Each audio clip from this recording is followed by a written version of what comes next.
Jobs కూడా వాళ్ళే recruit చేస్తున్నారు. దయచేసి ఇది అందరూ కూడా గుర్తుంచుకోవాలి. అన్న నాకు కరెక్ట్ టైంకి గుర్తు చేశారు. మనకు ఆ ఛాన్స్ కూడా ఉంది.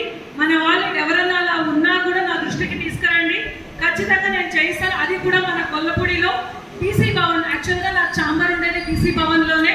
ఆ పీసీ భవన్లోనే శ్రీమతి లలిత గారు అదేవిధంగా 102 రోజులు 103 రోజులు ఆదోని జిల్లా ಉದ್ಯಮಾనికి కొంతమంది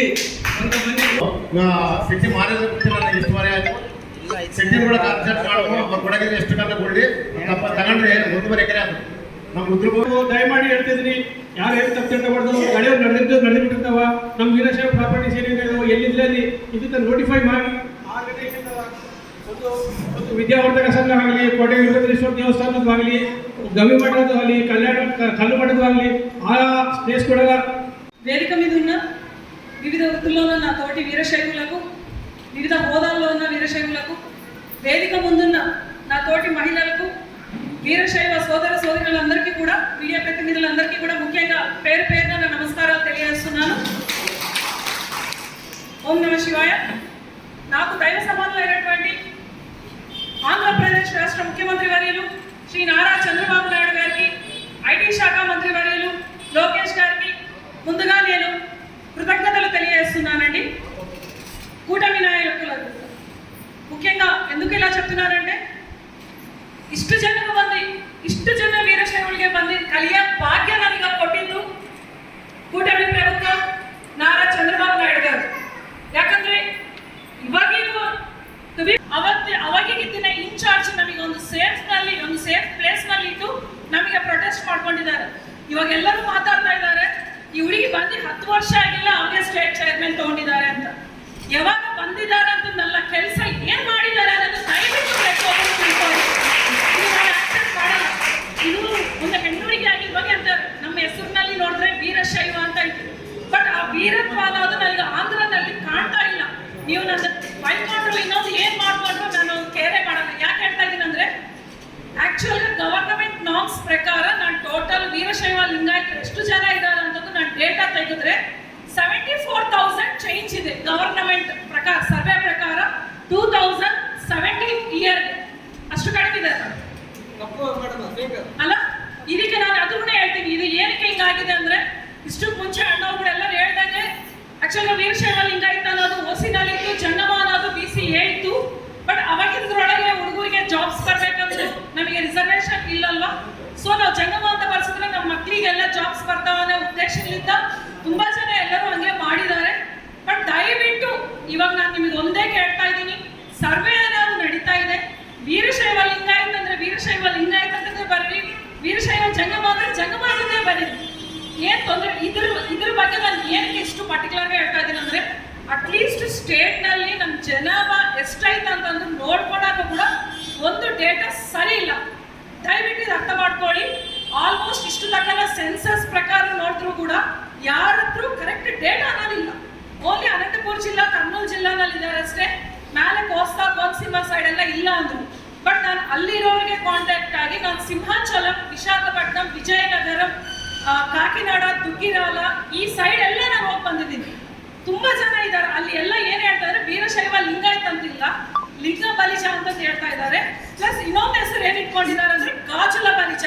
ಯಾಕಂದ್ರೆ ನಮ್ಮ ವೀರಶೈವರು ಕೂಡ ಅಲ್ಲಿ ಬಳೆಗಳು ಮಾಡ್ತಾ ಇದ್ದಾರೆ. ಸೊ ಅವ್ರು ಗಾಜುಲ ಬಲಿಜ ಅಂತ ಇಟ್ಕೊಂಡಿದ್ದಾರೆ. ಹಿಂಗಾಗಿ ನಮ್ಮ ಡೇಟಾ ಅನ್ನೋದು ಕರೆಕ್ಟ್ ಬರ್ತಾ ಇಲ್ಲ.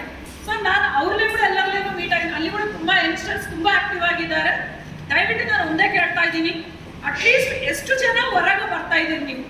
ಸರಿ, ಇವಾಗ ಎಕ್ಸಾಂಪಲ್ ನಾನು ಇಲ್ಲ ಸೋಗಾಳ್ ಅಕ್ಕ ಅನ್ನ ಇದ್ದಾರೆ, ಅವ್ರು ಅಟ್ಲೀಸ್ಟ್ ಎಲ್ಲನೂ ಒಂದು ಪ್ರೆಸ್ ಮೀಟ್ ಇಕ್ಕಿದ್ರೆ ಅವ್ರು ಮಾತಾಡೋ ಪ್ರೆಸ್ ಮೀಟ್ ಫೇಸ್ಬುಕ್ ಅಲ್ಲ, ಸೋಷಿಯಲ್ ಮೀಡಿಯಾನಲ್ಲಿ ಮಹಿಳಾ ತಳಗ ನೀವು ಒಳ್ಳೆ ಸ್ಟ್ರಾಂಗ್ ಆಗಿ ಹೆಸರು ತಂದ್ಕೊಂಡಿದ್ರಿ, ನೀವೇ ಇರಬೇಕು ಅಂತಂದು ಸಡನ್ ಆಗಿ ಅವ್ರು ರಾತ್ರಿ ನನಗೆ ಜೀವ ಪಾಸ್ ಮಾಡ್ಬಿಟ್ಟಿದ್ದಾರೆ. ಸೊ ಅವಾಗ್ಲಿಂದ ನಮ್ಮ ಕಮ್ಯುನಿಟಿಲಿಂದ ನಾನು ತಿಳ್ಕೊಂತ ಬರ್ತಾ ಇದ್ದೀನಿ. ಅಂದ್ರೆ ಏನು ಅಷ್ಟು ತಕ್ಕ ನಮ್ಮ ಕಮ್ಯುನಿಟಿ ಬೇಸ್ ಮೇಲೆ ಹೋಗಿಲ್ಲ. ಈ 5 months ಇಂದನೇ ಮೇನ್ ನಮಗೆ ಏನು ಇಂಟೆನ್ಷನ್, ನಾವು ಏನು ಮಾಡಬೇಕು, ನಮ್ದವ್ರು ಏನು ಎಕ್ಸ್ಪೆಕ್ಟ್ ಮಾಡ್ತಾ ಇದ್ದಾರೆ ಅಂತ. ಬಟ್ ಹೊರಗೆ ಬರೋದಿಲ್ಲ, ಎಲ್ಲದಕ್ಕೂ ಭಯ. ನನ್ನ ಫ್ಯಾಮಿಲಿ ನನ್ನ ಮನೆಗೆ ಅಡಿಗೆ ಮಾಡ್ಕೊಂಡಿನೇ, ನನ್ನ ಮಕ್ಳಿಗೆ ನೋಡ್ಕೊಂಡಿನೇ, ತಿಂದಿನೇ, ಉಂಡಿನೇ, ಆಯ್ತು ಇಷ್ಟೇ. ಇದು ತಪ್ಪಿಸ್ರೆ ಇದೇ ನನ್ನ ಹಸ್ಬೆಂಡ್ ಕೂಡ ನನಗೆ ಇಷ್ಟು ಪ್ರಿಫರೆನ್ಸ್ ಕೊಟ್ಟು ಹೊರಗೆ ಕಳ್ಸೋದಕ್ಕೆ ನಾನು ಇಷ್ಟು ಜನಲೇ ಬಂದು ಭೇಟಿ ಆಗ್ತಿದ್ದಿಲ್ಲ. ದಯವಿಟ್ಟು ನಾನು ಒಂದೇ ಕೇಳ್ತಾ ಇದ್ದೀನಿ, ಒಂದು ಓಕೆ ನಾನು ಇನ್ನೊಂದು ಕೂಡ ಆಕ್ಸೆಪ್ಟ್ ಮಾಡ್ತೀನಿ, ಫೈನಾನ್ಷಿಯಲ್ಗೆ ಸ್ವಲ್ಪ ವೀಕ್ ಇದ್ದವಳಿಗೆ ಸ್ವಲ್ಪ ಇದಾಗಿ ಅಟ್ಲೀಸ್ಟ್ ಅವರಿಗೆ ಮೋರಲ್ ಸಪೋರ್ಟ್ ಆ ಪಕ್ಕಗಿರೋರನ್ನ ಕೊಡ್ರಿ, ಇದ್ದಿನವ್ರು ಕೊಡ್ರಿ, ಇರೋದವ್ರಿಗೆ. ಬರೇ ಗ್ರೂಪ್ ರಾಜಕೀಯಗಳು ಮಾಡಿದ್ರೆ ಮಾಡ್ತೀರಾ, ಒಬ್ಬರ ಮೇಲೆ ಒಬ್ಬರು ಬ್ಲೇಮ್ ಮಾಡ್ಕೊಂಡ್ರೆ ಮಾಡ್ತೀರಾ. ಇವಾಗ ನನಗೆ 5 months ಆಯ್ತು, 10 years ಅಲ್ಲಿ ನಾನು ಎಷ್ಟೋ ಫೇಸ್ ಮಾಡಿದ್ದೀನಿ ಪಾರ್ಟಿನಲ್ಲಿ, ಬಟ್ ನಾನು ಇವತ್ತು ಸ್ಟ್ಯಾಂಡ್ ಆಗಿದ್ದೀನಿ. ನಮ್ಮ ಕಮ್ಯುನಿಟಿಗೆ ಸ್ಯಾಟಿಸ್ಫೈ ಮಾಡ್ಬೇಕಂದ್ರೆ ನನಗೆ ತಲೆ ಪ್ರಾಣ ತೋಕ ಬರ್ತೈತೆ. ಇದು ಫ್ರ್ಯಾಂಕ್. ಏನಕ್ಕೆ ನೀವು ಕಾಮೆಂಟ್ಸ್ ಏನಕ್ಕೆ ಅನವಸರವಾಗಿರೋ ಕಾಮೆಂಟ್ಸ್ ಏನಕ್ಕೆ ರಿಪ್ಲೈ ಕೊಡ್ತೀರಾ ವಾಟ್ಸ್ಆ್ಯಪ್ ಅಲ್ಲಿ? ಒಬ್ಬರು ಯಾರನ್ನ ನಿಮ್ಗೆ ಮಾಡ್ತಾ ಇರೋ ಕೆಲಸನ ಅವ್ರನ್ನ ಎಂಕರೇಜ್ ಮಾಡ್ರಿ. ಡಿಸ್ಕರೇಜ್ ಏನಕ್ಕೆ ಮಾಡ್ತೀರಾ? ನೀವು ಸಪೋರ್ಟ್ ಮಾಡೋದ್ರ ಚಿಂತಿಲ್ಲ, ಬಾಯಿ ಮುಚ್ಕೊಂಡು ಕುತ್ಕೊಂಡಿರಿ. ನಾನು ಡೈರೆಕ್ಟ್ ನಿಮಗೆ ಮಾತಾಡ್ತೀನಿ, ದಯವಿಟ್ಟು ನೀವು ಟ್ರೋಲ್ಸ್ ಮಾಡ್ಕೊಂಡ್ರು ಪರವಾಗಿಲ್ಲ, ನಡೀತಿರೋ ಫ್ಯಾಕ್ಟ್ಸ್ ನಾನು ಮಾತಾಡ್ತಾ ಇದ್ದೀನಿ. ಎಂಕರೇಜ್ ಮಾಡೋದು ಕಲ್ತ್ಕೊಳ್ಳಿ. ಅಟ್ಲೀಸ್ಟ್ ನಮ್ಮಿಂದ ಒಂದು 10 ಜನ ಬರೋದಂಗೆ ನೋಡ್ಕೋಬೇಕಾಗಿ, ಬೇಡಪ್ಪ ಆಯ್ಮುನೆ ಬಿಡ್ತಾ ಇಲ್ಲ, ನಾವು ಹೋದ್ರೆ ನಮ್ಮನ್ನೇನು ಮಾತಾಡ್ತಾರೆ, ಈ ತರ ಯಾಕೆ ನೀವು ಇಂಟೆನ್ಷನ್ ಹೊರಗೆ ತರ್ತಾ ಇದ್ದೀರಾ? ಇವಾಗ ನೀವು ಹೇಳ್ತಾ ಇದ್ರೆ ಆದೋನಲ್ಲಿ ಇಷ್ಟು ಜನ ಇದ್ದೀವಿ ಅಷ್ಟು ಜನ ಇದ್ದೀವಿ ಅಂತ ಏನ್ ಮಾಡಕ್ಕೆ? ಹುರ್ಗುಂದ ಇರೋನಿಗೆ ಏನು ಬಿಟ್ಕೊಂಡಿರಾ ನೀವು? ಅಂದ್ರೆ ನಿಮ್ದೊಳಗೆ ಕೆಪಾಸಿಟಿ ಇಲ್ವಾ? ಯಾರ್ಯಾರು ಮಾಡೋರೆಲ್ಲರೂ ಮಾಡ್ತಾ ಇಲ್ಲ, ಅವ್ರು ಹೆಂಗ್ ತರ್ಕೊಂತಾರೆ, ನೀವೇ ತರ್ಕೊಂಡ ಕೈಲಾಗ್ತಾ ಇಲ್ಲ ನಿಮಗೆ? ನಾನು ಇದೇ ಮಾತಾಡ್ತೇನೆ, ಹೇಳಿ ಭಯ. ಏನ್ ಮಾತಾಡಿದ್ರೆ ಏನ್ ಬರುತ್ತೋ, ಏನ್ ಕೇಳಿದ್ರೆ ಏನಾಗತ್ತೋ, ನಮ್ಮ ಮೇಲೆ ಬಂದು ಏನ್ ಬೀಳ್ತಾರೋ. ಒಂದ್ ಹೇಳ್ತೀನಿ ರೀ, ಯಾವುದಕ್ಕಾಗ್ಲಿ ಡೇರಾಗಿ ಒಂದು ಸ್ಟೆಪ್ ಆಗಿ ನೆಗೆಟಿವ್ ಹೋಗೋದಕ್ಕನ್ನ ಪಾಸಿಟಿವ್ ಮೇಲೆ ಹೋಗ್ತಾ ಇದ್ರೆ ನಮ್ಮ ಲೈಫಲ್ಲಿ ಎಲ್ಲ ಪಾಸಿಟಿವ್ ನಡೆಯುತ್ತೆ. ನಾನು ಅವತ್ತು ಬೈಬಿದ್ದಿ ಮನೇಲಿ ಕುಂತಿದ್ರೆ ಇವತ್ತು ನಾನು ಮನೇಲಿ ಅಡಿಗೆ ಮಾಡ್ತೀನಿ, ಅದೇ ನನಗೆ ತಪ್ಪಲ್ಲ. ಇನ್ನು ಮನೆಗೆ ಪರಿಮಿತ ಆಗ್ತಿದ್ದೆ. ದಯವಿಟ್ಟು ಅದು ಅರ್ಥ ಮಾಡ್ಕೊಳ್ಳಿ. ಪ್ರತಿ ಒಬ್ಬರು ಕೂಡ ಎಲ್ಲರಿಗೂ ಒಂದೇ ಸತೆ ಏನು ಹಾಕಲ್ಲ, ಹೂವಿನಾರ್ಗಳು ಇಲ್ಲ, ಅಲ್ಲಿ ತಳ ಹೂಗಳು ಮುಳ್ಳುಗಳ ಮೇಲೆ ನಟ್ ಮೇಲೆ ಹೂವಿನಾರ್ ಬರ್ತಾವೆ. ಸೊ ಕಷ್ಟ ಅನ್ನೋದು ಪ್ರತಿ ಒಬ್ಬರು ಕಂಪಲ್ಸರಿ ಲೈಫಲ್ಲಿ ನಡೆದೇ ನಡೆಯುತ್ತೆ. ನನ್ನ ಲೈಫಲ್ಲಿ ಇಷ್ಟ ನನಗಂತೂ ದೇವ್ರ ದಯವಲ್ಲ, ಮಗ ಮಗಳು ಪ್ರಾಪರ್ಟಿ ಎಲ್ಲ ಚೆನ್ನಾಗಿದ್ದಾವೆ, ಯಾವುದಕ್ಕೂ ಬರೆಯುತ್ತಿಲ್ಲ. ಇಲ್ಲಿ ಬಂದು ಇಷ್ಟು ಜನರಲ್ಲೇ ಮಾತು ಅನ್ಸ್ಕೋಬೇಕಷ್ಟು ನನಗೆ ಕೆಲಸ ಇಲ್ಲ. ಬಟ್ ಏನು ಅಂದರೆ ನನಗೆ ನಂಬಿ ಒಂದು ಬಾಧ್ಯತೆ ಕೊಟ್ಟಿದ್ದಾರೆ, ನಾನು ಅದನ್ನು ನೆರವೇರಿಸಬೇಕು ಅಂತಂದೇ ಒಂದು ಉದ್ದೇಶದಿಂದ ವರ್ಕ್ ಮಾಡ್ತಾ ಇದ್ದೀನಿ. Next main agenda OBC. ನಿಮಗೆ OBC ಕೂಡ ಒಂದು ಕ್ಲಿಯರ್ ಹೇಳ್ತೀನಿ. ಅನ್ನ ಹೇಳ್ದಂಗೆ ತೆಲಂಗಾಣದಲ್ಲಿ ಅಸೆಂಬ್ಲಿನಲ್ಲಿ ಬಿಲ್ ಪಾಸ್ ಮಾಡಿದ್ದಾರೆ.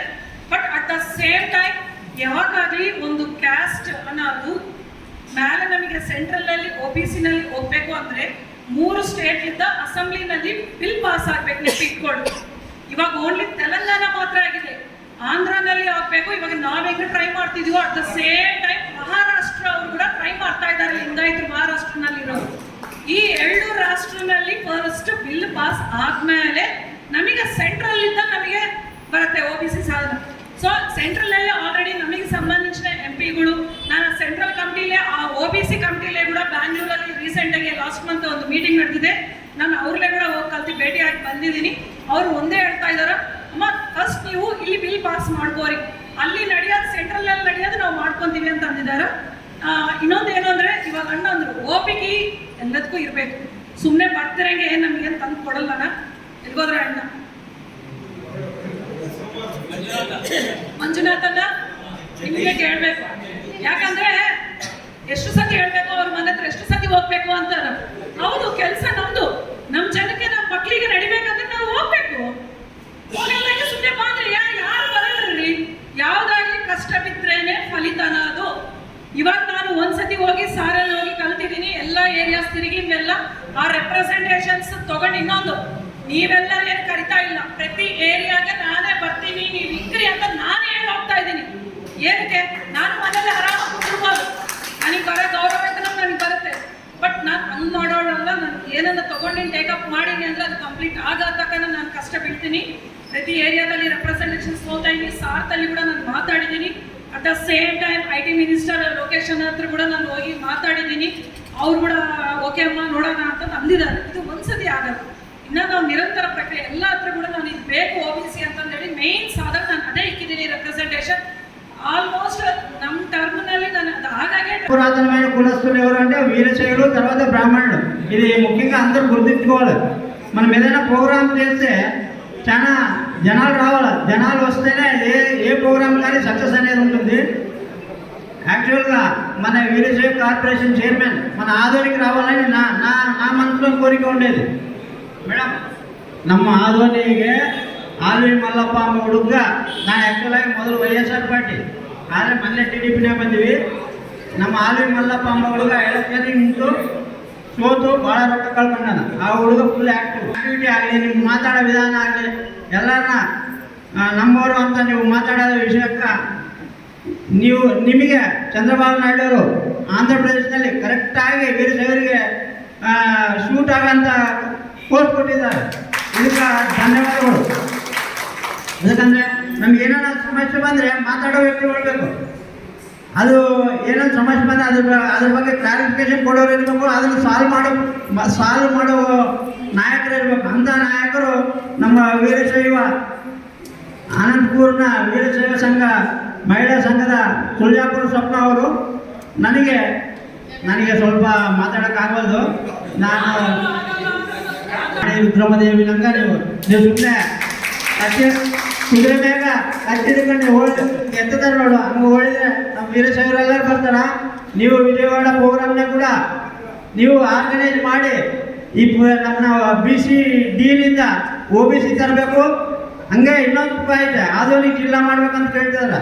ಆ ಜಿಲ್ಲಾಗೆ ಬಸವೇಶ್ವರ ಜಿಲ್ಲಾ ಅಂತ ನೀವು ಪ್ರಯತ್ನ ಮಾಡಬೇಕು. ಅದು ಯಾರು ಕೇಳ್ತಾರೋ ಕೇಳಿದ್ರೆ ಸಂಬಂಧಿಲ್ಲ. ಹೋದ ಸಾರಿ ಅನಂತಪುರ ಬಂದಾಗ ನಾನು ಕೇಳಿದರೆ ಇದು ಆಗೋದಿಲ್ಲ ಅಣ್ಣ, ಇದು ಬೇರೆ ಮಾತಂತ್ರಿ. ಅದು ಆದದ್ದು ಆಗೋದಿಲ್ಲ ಸಂಬಂಧ ಇಲ್ಲ. ಪರೀಕ್ಷೆ ಬರಿಬೇಕು, ಪಾಸ್ ಆದ್ರೆ ಸಂಬಂಧ ಇಲ್ಲ. ಆಧುನಿಕ ಜಿಲ್ಲಾ ಆದರೆ ಬಸವೇಶ್ವರ ಜಿಲ್ಲಾ ಆಗಬೇಕು. ಅದು ನೀವು ನಿಮ್ಮ ಕೈ ಕೆಪಾಸಿಟಿ ಐತೆ, ಲೋಕೇಶ್ದಾಗ ಮಾತಾಡೋ ಕೆಪಾಸಿಟಿ ಐತೆ, ಚಂದ್ರಬಾಬುದಾಗ ಹೋಗೋ ಕೆಪಾಸಿಟಿ ಐತೆ ನಿಮಗೆ. ನೀವು ಖಂಡಿತವಾಗಿ, ಯಾಕಂದರೆ ಮೋದಿನವರೇ ನಮ್ಮ ಪಾರ್ಲಿಮೆಂಟ್ನ ಬಸವ ಭವನ ಅಂತ ಹೇಳಕ್ಕೆ ಟ್ರೈ ಮಾಡ್ಯಾರ. ನೀವು ಅದಕ್ಕಾಗಿ ಆದೋನಿ ಜಿಲ್ಲಾ ಬಂದರೆ ಬಸವೇಶ್ವರ ಜಿಲ್ಲಾ ಅಂತ ಮಾಡ್ಬೇಕಂತೇಳಿ ನಮ್ಮ ಆದೋನಿ ವೀರಶೈವ ಸಂಘ ಕಡೆಯಿಂದ ಕೇಳ್ತೀನಿ. ನನಗೆ ಈ ಅವಕಾಶ ಕೊಟ್ಟಂಥ ಎಲ್ಲರಿಗೆ ಧನ್ಯವಾದಗಳು. ಏರ್ಪಾಟ್ ಮಾಡಿ ನಾವು ವೀರಶೈವ ಸಮಾಜ ಸೇವಾ ಸಂಘ ಏರ್ಪಾಟ್ ಮಾಡಲಾಗಿದೆ. ಆತ್ಮೀಯ ನಾವು ಅಧ್ಯಕ್ಷರ ಕರೆದು ಒಂದು ವಿನಂತಿ ಪತ್ರ ಕೊಟ್ಟಿದ್ದೀವಿ. ಅದರಲ್ಲಿ ಪ್ರವೇಶಿಸಿ ಎಲ್ಲ ಸಂಘದ ಅಧ್ಯಕ್ಷರ ಕರೆದು ಮೇಡಮ್ಗೆ ಒಂದು ವಿನಂತಿ ಪತ್ರ ಕೊಡ್ತಾ ಇದ್ದೀವಿ. ಮೇಡಮ್ ಅವರು ಸ್ವೀಕರಿಸಿ ಒಂದು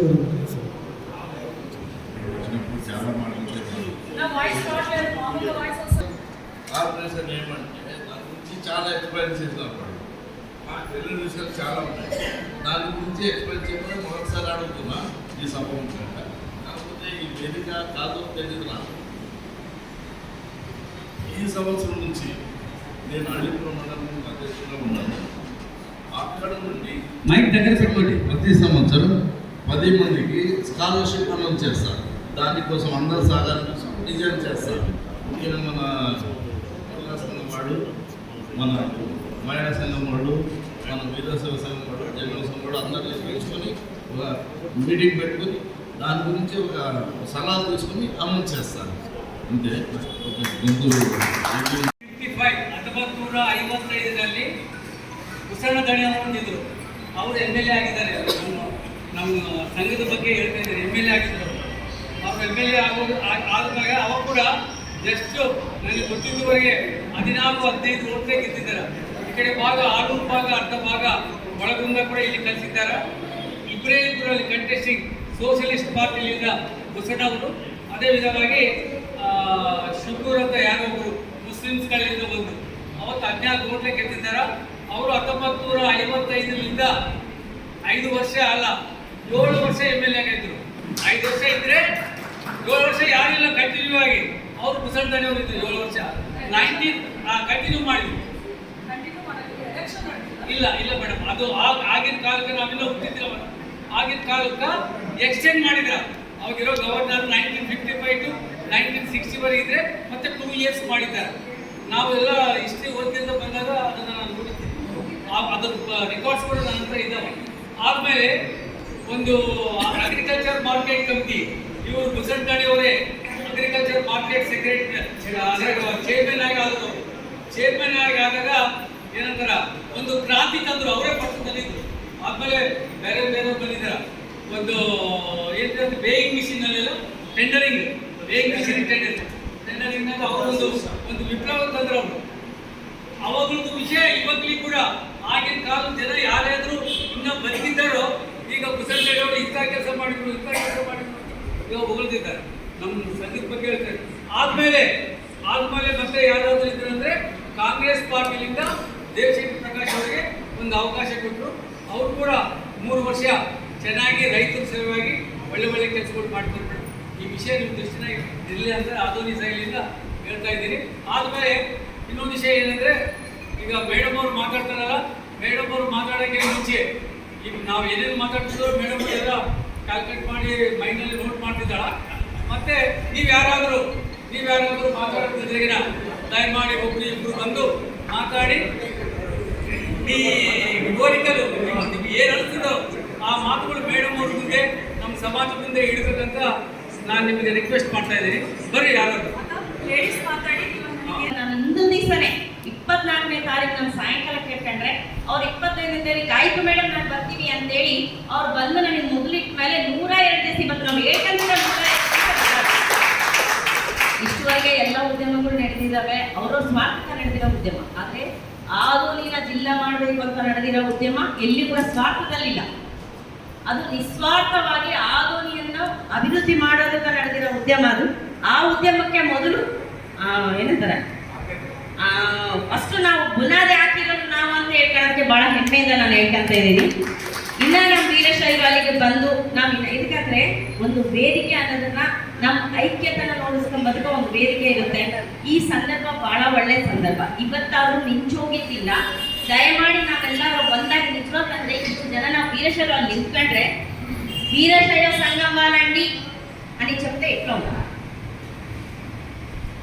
ಒಂದು ಸಲ ಕೂಡ ನಾವು ಯೂನಿಟಿ ಆಗಿ ಅಲ್ಲಿ ಬಂದು ಆ ಸ್ಟೇಜಲ್ಲಿ ನಾವು ಎದಕಂದ್ರೆ ಎಲ್ಲಾ ಸಂಘದವ್ರು ಬಂದ್ರು, ಯಾರನ್ನೂ ಕರೀಲಿಲ್ಲ ನಾವು. 102 ದಿವಸ ಯಾರಾದ್ರೂ ಬಂದ್ರೆ ಅವರು ವಾಲಂಟಿಯರ್ ಆಗಿ ಅವರು ಸ್ವತಃ ಆಗಿ ಬಂದಿರೋದು. ಆದರೆ ನಮ್ಮ ವೀರಶೈವನ ನಾನು ಎಲ್ಲ ರೀತಿಯಿಂದ ಮಾರ್ಕೆಟ್ ಯಾರ್ಡಲ್ಲಿ ಮೆಜಾರಿಟಿ ಆಫ್ ಪೀಪಲ್ ಯಾರಿದ್ದಾರಪ್ಪ ಅಂದರೆ ಹೇಳ್ಬೇಕಾಗಿಲ್ಲ, ಯಾರು ಹೇಳ್ಬೇಕಾಗಿಲ್ಲ. ಅದೇ ಇದು ಒಂದು ಹೆಮ್ಮೆ. ಎಲ್ಲಾ ಜನ ಎಲ್ಲದಲ್ಲಿ ಇರ್ಬೋದು, ಆದರೆ ಮಾರ್ಕೆಟ್ ಯಾರ್ಡಲ್ಲಿ ನಮ್ಮ ಮೇಜರ್ ಕಮ್ಯುನಿಟಿ ಯಾವುದಪ್ಪ ಇದೆ ಅಂದರೆ ನಮ್ಮ ವೀರಶೈವ. ಆಧುನಿಕ ಮಾರ್ಕೆಟ್ ಅನ್ನೋದು ಏಷ್ಯಾದಲ್ಲೇ, ನಾವು AP ಅಲ್ಲ ನಾವು ಹೇಳ್ತಿರೋದು ಏಷ್ಯಾ ಖಂಡ. ಒಂದು ಖಂಡಕ್ಕನೇ ಭಾಳ sir what ever it may be ಇಬ್ಬರು ಮಾತಾಡಿದಾರಲ್ಲ, ಇದನ್ನೇ ತಗೊಂಡೋದ್ರೆ ನೆಕ್ಸ್ಟ್ ಆಗಿನ 3 ಮಾತಾಡ್ತಾರೆ. ಇದು ಒಂದು ದಿವಸದಲ್ಲಿ ಹೋಗೋದಲ್ಲ. ನೀವು ಹೇಳಿದಕ್ಕೆ ನಾವು ಅಕ್ಸೆಪ್ಟ್ ಮಾಡ್ತಿದ್ದಿಲ್ಲ, ಇಲ್ಲ ಅಂತ ಹೇಳಲಿದ್ದೀವಿ ಪ್ರತಿ ಸಲ. ಯಾಕಂದ್ರೆ ಅವ್ರ ಕಡೆಯಿಂದ ದೊಡ್ಡ ಆರ್ಗನೈಸೇಷನ್ ಎಷ್ಟೋ ನಡೆದಿರ್ತಾವೆ, ಕೆಲಸ ಬಿಟ್ಟು ಅಷ್ಟೆಲ್ಲ ಬರಕ ನೀವು ಆಗಲ್ಲ. ನಾವು ತೋರಿಸೋ ಟೈಮ್ನಾಗ ನಾವು ಪಾಪ್ಯುಲೇಷನ್ ತೋರಿಸ್ತೀವಿ, ಬಸವೇಶ್ವರ ವಿಗ್ರಹ ನೋಡಿಸ್ತೀವಿ ಎಷ್ಟು ಜನ ಇದ್ದಾರೆ, ಎಷ್ಟೆಲ್ಲ ಪಾಪ್ಯುಲೇಷನ್ ಇದೆ. ಆದರೆ ಯೂತ್ ಕೂಡ ಫರ್ದರ್ ಜನರೇಷನ್ ಬರಬೇಕು. ನಮ್ದು ಏನಾದರೆ ಪ್ರಾಪರ್ಟೀಸ್ ಇದಾವೆ, ದಯಮಾಡಿ ಹೇಳ್ತಿದ್ದೀನಿ, ಯಾರು ಹೇಳಿ ತಪ್ಪು ತಿಳ್ಕೊಬಾರ್ದು. ಗಾಡಿಯವ್ರು ನಡೆದಿರ್ತಾವ. ನಮ್ಮ ವೀರಶೈವ ಪ್ರಾಪರ್ಟೀಸ್ ಏನಿದೆ ಎಲ್ಲಿದ್ರೆ ಅಲ್ಲಿ ಇದಕ್ಕೆ ನೋಟಿಫೈ ಮಾಡಿ ಆರ್ಗನೈಸೇಷನ್ ಒಂದು ವಿದ್ಯಾವರ್ಧಕ ಸಂಘ ಆಗಲಿ, ಕೋಟೆ ವೀರಭದ್ರೇಶ್ವರ ದೇವಸ್ಥಾನದಾಗಲಿ, ಗವಿಮಠದಾಗಲಿ, ಕಲ್ಲು ಮಠದಾಗಲಿ ಆ ಪ್ಲೇಸ್ಗಳೆಲ್ಲ ಬೋರ್ಡ್ ಡಿಸ್ಪ್ಲೇ ಬೋರ್ಡ್ಗಳು ಬರ್ತಾರೆ. ಫರ್ದರ್ ಜನರೇಷನ್ ಅವ್ರಿಗೆ ಬೇಸಿರ್ತದೆ ಅಂತೇಳಿ ನಾನು ರಿಕ್ವೆಸ್ಟ್ ಮಾಡ್ತಾ ಎಲ್ಲರಿಗೆ ಪ್ರಣಾಮಗಳು, ಅನಂತ ಪ್ರಣಾಮಗಳು ತಿಳಿಸ್ತಾ ಇದ್ದೀನಿ. ಗೊತ್ತಿಲ್ಲ ಏನಕ್ಕೆ 33% ಅದು ಮುಂದೆ ಬಂದು ಕ್ರಿಯಾದ ಮಹಿಳೆಗೆ ಮಾತ್ರ ಇರ್ತದ ಅವಕಾಶ, ಬೇರೆ ಇರೋಕ್ಕಲ್ಲ. ನೀವು ಪಾರ್ಟಿ ಯಾವುದು ದೇಶಕ್ಕೆ ಪ್ರಕಾಶ ನಮ್ಮ ಧನ್ಯವಾದ. ಪಾರ್ಟಿ ಯಾವುದರಲ್ಲಿ ಪಟ್ಟಿಗಿರಲಿ, ನಾವೆಲ್ಲ ಒಂದಾಗಬೇಕು. ವೀರಶೈವರು ನಾವೆಲ್ಲ ಒಂದಾದ್ರೆ ಯಾವ ಮದುವೆ ಆದ್ರೂ ಬರ್ತದೆ. ನಮ್ಮ ಮೇಡಮ್ ನನಗೆ ಒಂದು ದುಃಖ ಏನಂದ್ರೆ, ಚಂದ್ರಬಾಬು ನಾಯ್ಡು ಆಗಲಿ, ನಾರಾ ಲೋಕೇಶ್ ಆಗಲಿ, ಎಲೆಕ್ಷನ್ ಮ್ಯಾನಿಫೆಸ್ಟೋನಲ್ಲಿ ಅದು ಬಂದ ಪಾದಯಾತ್ರೆದಾಗ ಮಾತು ಹೇಳಿದ್ರು. ಏನಂತ, ವೀರಶೈವ ಕ್ಷೇತ್ರದಲ್ಲಿ ವೀರಶೈವರಿಗೆ ಫಸ್ಟ್ ಪ್ರಿಫರೆನ್ಸ್ ಕೊಡ್ತಿಲ್ಲ ಅಂತೇಳಿ. ನೀವೇನ ಅವ್ರ ಬಗ್ಗೆ ಅವ್ರ ನಿಮ್ಮಲ್ಲಿ ಮೀಟಿಂಗ್ ಕರೆದಾಗಲಿ, ನೀವು ಅವ್ರನ್ನ ಮೀಟಿಂಗ್ ಹೋದಾಗಲಿ ಈ ವಿಷಯ ಹೇಳ್ಬೇಕು. ಯಾಕಂತಂದ್ರೆ ಶ್ರೀಶೈಲ ಅಂಬೋದು ವೀರಶೈವ ಕ್ಷೇತ್ರ ಅಂದ್ರೆ ಅದಕ್ಕೆ ಹೆಸರೇ ಇದೆ. ಆದರೆ ವೀರಶೈವನ ಒಬ್ಬರನ್ನ ತಗೊಂಡಿಲ್ಲ. ನಿನ್ನೆ ಮೊನ್ನೆ ನಿಮ್ಗೆ ಗೊತ್ತಿರ್ಬೋದು, ಗೌತಾಳ ನಮ್ಮ ಮಂಡಲದಾಗ ಉಕ್ಕುತ್ತೀರಣ್ಣ ಅಂತ ಹೇಳಿ ಭಾಳ ಮಂದಿ ಇದು OBC ಇಲ್ಲ BCD ನಿಮಗೆ ಸೀಟ್ ಬರೋಕ್ಕಂತಂದ್ರೆ ಕರ್ನೂಲು ಜಿಲ್ಲೆಯಲ್ಲಿರುವಂಥ ಪುಲಾರೆಡ್ಡಿ ಇನ್ಸ್ಟಿಟ್ಯೂಟ್ನಲ್ಲಿ ನಮ್ಮ ಆಧೋನಿಯಲ್ಲಿ ಸಂಜೆಪೇಟೆ ಇರುವಂಥ ಬುದ್ಧಿನ ಮನೆ ಒಬ್ಬ ಹುಡುಗ ಅಲ್ಲಿ ಕೊಡಗಿಲ್ಲಂದರೆ ಅವರು ಫೋನ್ ಮಾಡಿಸಿ ಅವ್ರಿಗೆ ಡೈರೆಕ್ಟು ಏನು ಜರುಗಿದ್ದಲ್ಲ ಕಳಿಸಿ ಅವತ್ತಲ್ಲಿ ಸೀಟ್ ಇಳಿಸ್ಕೊಟ್ಟು ಹೋಗುತ್ತೆ. ಆವಾಗ ಹುಬ್ಬಳ್ಳಿಯಲ್ಲಿ ರೈಲ್ವೆ ಬ್ಯಾಂಕ್ ಎಂಪ್ಲಾಯ್ ಅಲ್ಲಿ ಇಂಟರ್ವ್ಯೂ ಹೋಗ್ಯಾರ, ನಿಮ್ಮದು OBCದಾಗಿಲ್ಲ, ನಿಮಗೆ ಕೊಡಗಿಲ್ಲ ಅಂತಂದರೆ ಮತ್ತೆ ಅವ್ರು ಫೋನ್ ಮಾಡಿ ಡೈರೆಕ್ಟು ಅವ್ರ ಮ್ಯಾನೇಜ್ಮೆಂಟ್ ತಗ ಆ ಹುಡುಗಿ ಮಾಡಿದ್ದು ಇವತ್ತು 10 ವರ್ಷ ಆಯ್ತಾರೆ ಬ್ಯಾಂಕ್ನಾಗ ಕೆಲಸ ಮಾಡ್ತಿದ್ರು. ಹೀಗೆ ನಾವು ಮೇಡಮ್ ರಿಕ್ವೆಸ್ಟ್ ಮಾಡ್ಕೊಳ್ಳೋದ್ರಿಂದ 2011ರಿಂದ ನಾನು 2004ರಿಂದ ಅಧ್ಯಾತ್ಮ ತನಕ 10 ವರ್ಷ ಇಲ್ಲಾಗ ತಿಂಗಳಿಗೆ 15-20 ದಿನ ನಾನು ಪ್ರಕಾಶ್ ರೆಡ್ಡಿ ಇರ್ತಿದ್ದೇನೆ. ಅತ್ತ ಸೆಂಟ್ರಲ್ ಮಿನಿಸ್ಟರ್ ಆದ್ಮೇಲೆ ನಾನು ಅತ್ತ number of time BC corporation ಅದಕ್ಕೆ ಹೋಗಿ ನಾವಲ್ಲಿ ಆಫೀಸ್ಗೆ ಹೋದ್ರೆ ಒಬ್ಬರಿದ್ರು ಇರಂಗಿಲ್ಲ, ಒಬ್ಬ ಕ್ಲರ್ಕ್ ಬಿಟ್ಟು ಒಬ್ಬರು MD ಇರಂಗಿಲ್ಲ, ಒಬ್ಬ ಡೈರೆಕ್ಟರ್ಸ್ ಇರಂಗಿಲ್ಲ, ಯಾರಿರಂಗಿಲ್ಲ. 4 ವರ್ಷ OBC ಬರುವಾಗ ನಾವು ಗಟ್ಟಿಯ ಪ್ರಯತ್ನ ಮಾಡಿ ನಮ್ಮ ಪ್ರಕಾಶ್ ರೆಡ್ಡಿ ಆದರೆ ಕೋಟ್ಲ ಪ್ರಕಾಶ್ ರೆಡ್ಡಿ ಆದರೆ ನಾವು ಅವರೇ